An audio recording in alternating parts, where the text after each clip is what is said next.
भगवान राम और लंका का पुल।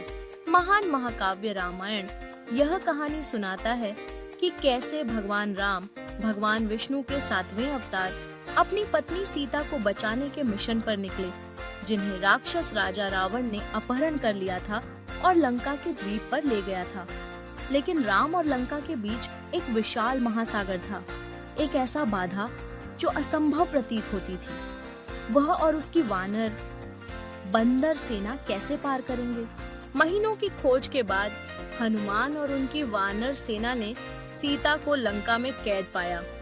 हनुमान भगवान राम के पास लौटे और उन्हें यह समाचार दिया, लेकिन अब उन्हें एक बड़ी चुनौती का सामना करना पड़ा।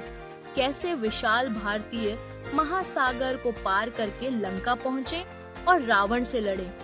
राम अपनी सेना के साथ रामेश्वरम में महासागर के किनारे पहुंचे। उन्होंने समुद्र के देवता वरुण से प्रार्थना की कि वे उनके लिए रास्ता बनाएं, लेकिन 3 दिनों की गहरी ध्यान के बाद वरुण ने कोई उत्तर नहीं दिया। निराशा में राम ने अपना दिव्य धनुष उठाया और एक शक्तिशाली तीर छोड़ने के लिए तैयार हुए, जो समुद्र को पूरी तरह से सुखाने की धमकी दे रहा था। जल गरज उठा, धरती कांप उठी और समुद्री जीवों ने विनाश का भय महसूस किया।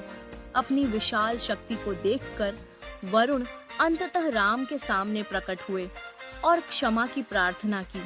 उन्होंने सुझाव दिया कि नल और नील, 2 वानर जो दिव्य वास्तुकारों के पुत्र थे, तैरते पत्थरों का उपयोग करके एक पुल बना सकते हैं।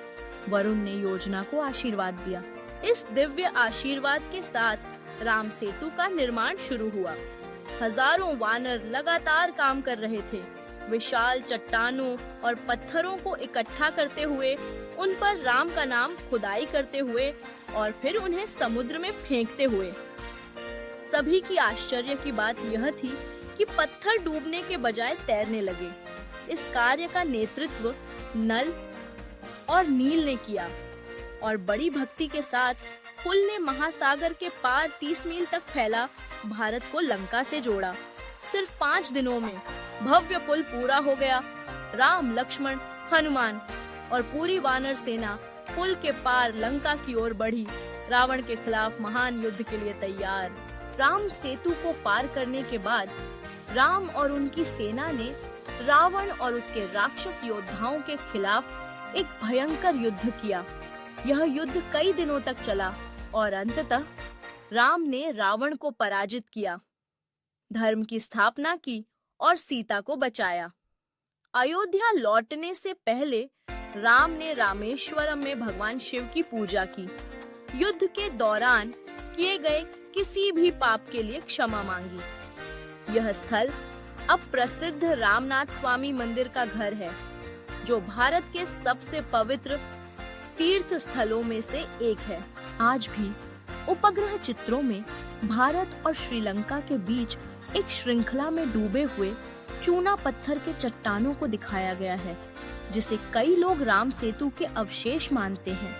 यह पुल विश्वास, दृढ़ संकल्प और दिव्य आशीर्वाद का प्रतीक बना हुआ है। राम सेतु की कहानी विश्वास, टीम वर्क और दिव्य हस्तक्षेप का एक शाश्वत पाठ है। क्या आप राम सेतु की किंवदंती में विश्वास करते हैं? हमें कमेंट्स में बताएं।